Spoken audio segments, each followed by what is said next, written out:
Satuan Reserse Kriminal Polres Goa, Sulawesi Selatan hari ini membongkar makam Dandi Saputra, kakak kandung bocah AP yang diduga tewas akibat dianiaya ibu kandungnya untuk pesugihan. Usai dibongkar, jenazah akan diotopsi untuk memastikan penyebab kematian.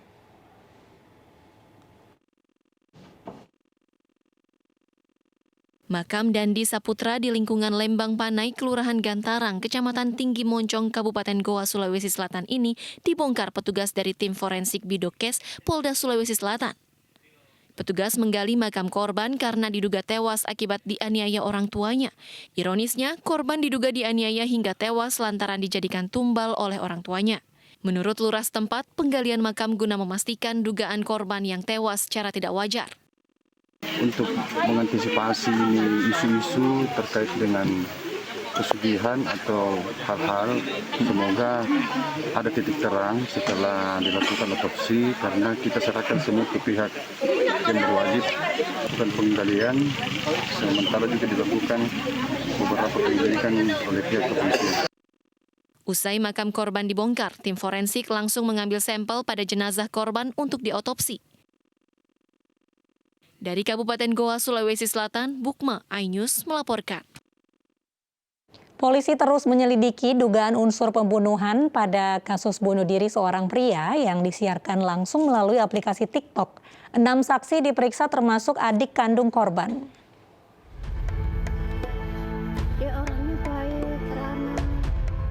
Polisi terus menyelidiki kasus viral seorang pria yang diduga bunuh diri saat live di media sosial TikTok.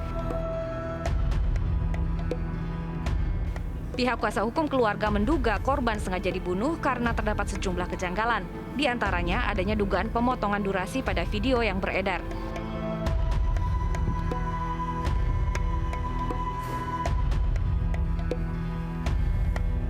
Saat ini adanya modus terbaru kejahatan atau dugaan tindak pidana pembunuhan dengan menggunakan aplikasi yang saat ini sedang hits di masyarakat. Dan beliau mendiang ini adalah seorang TikTokers yang sudah bergelut sekian tahun, dan seakan-akan di dalam potongan video tersebut masyarakat melihat bahwa ini adalah dugaan bunuh diri.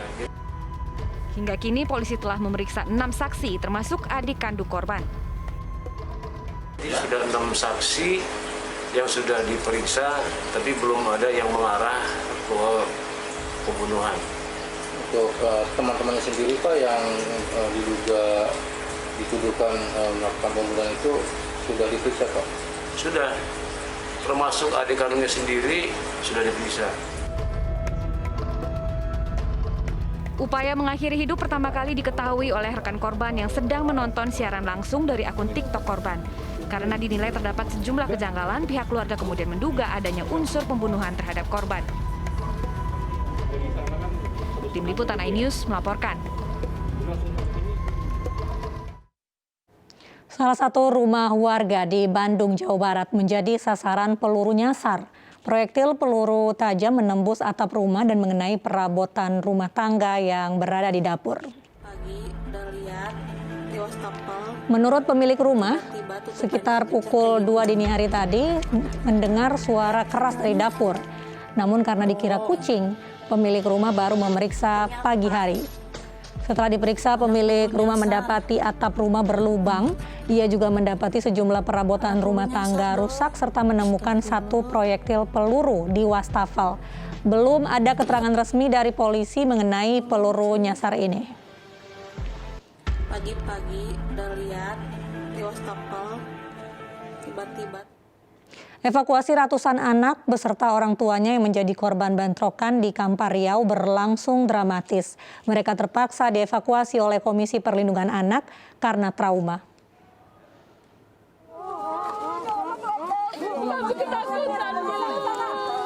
Inilah suasana saat Komnas Perlindungan Anak Riau mendatangi orang tua dan anak-anak korban bentrokan antara mantan pekerja dengan Satpam PT Padasa 6 Utama di Kabupaten Kampar Riau. Para mantan karyawan mengaku ketakutan dan trauma pasca bentrok di areal perusahaan.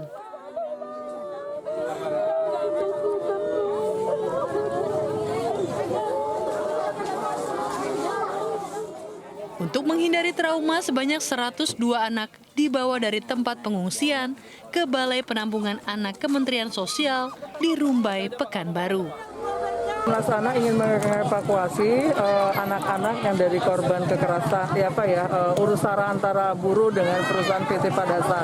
Pada intinya, saya dari Komnas itu hanya ingin agar anak-anak yang ada ini tidak terlibat ikut konflik, karena ini terkait beban psikologis, beban mental anak dan semuanya. Para pekerja saat ini sedang mengajukan gugatan ke Pengadilan Hubungan Industrial di Pengadilan Negeri Pekanbaru untuk mencari keadilan terkait pemutusan kerja secara sepihak yang dilakukan oleh perusahaan PT Padasa 6 Utama. Dari Kampar Riau, Indrayos Rizal, iNews melaporkan. Sebelumnya pekan lalu, puluhan mantan pekerja perkebunan sawit bentrok dengan pihak keamanan perusahaan. 7 pekerja terluka.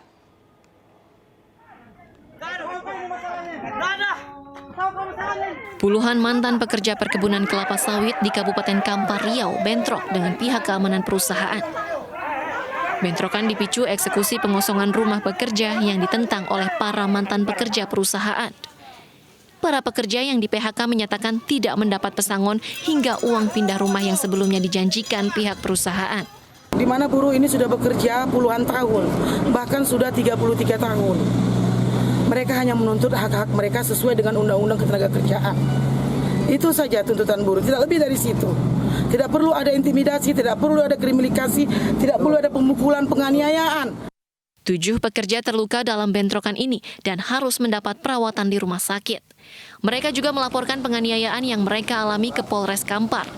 Sementara itu, puluhan pekerja yang di PHK hingga saat ini juga masih menunggu putusan dari Pengadilan Negeri Pekanbaru. Dari Kampar Riau, Indrayos Rizal, iNews melaporkan. Penyidik Ditreskrimum Polda Metro Jaya menetapkan 3 tersangka dalam kebakaran lapas kelas 1 Tangerang yang menewaskan 49 warga binaan.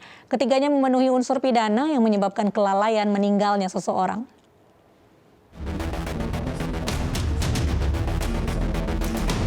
Polisi menetapkan 3 orang tersangka yang merupakan petugas lapas. Ketiganya berinisial RU, S, dan Y. Ketiganya memenuhi unsur pasal 359 KUHP yang menyebabkan kelalaian meninggalnya seseorang. Direktur Kriminal Umum Polda Metro Jaya, Kombes Pol Tubagus Ade Hidayat, menyebut bahwa penyidikan terkait kebakaran lapas kelas 1A Tangerang masih berlangsung. Polisi masih mengumpulkan alat bukti dan keterangan saksi ahli dari Universitas Indonesia dan Institut Pertanian Bogor untuk mencari sumber api dan waktu kebakaran. Perkara tadi pagi itu ada sementara ini 3 orang ditetapkan sebagai tersangka yang semuanya adalah petugas dari lapas. Sedangkan bentuk kealpaannya mungkin nanti tidak kita uraikan secara khusus karena ini merupakan materi daripada penyidikan. Lapas kelas 1A Tangerang terbakar pada Rabu 8 September dini hari. Kebakaran yang menghanguskan blok C2 ini menyebabkan 49 orang penghuni lapas meninggal dunia.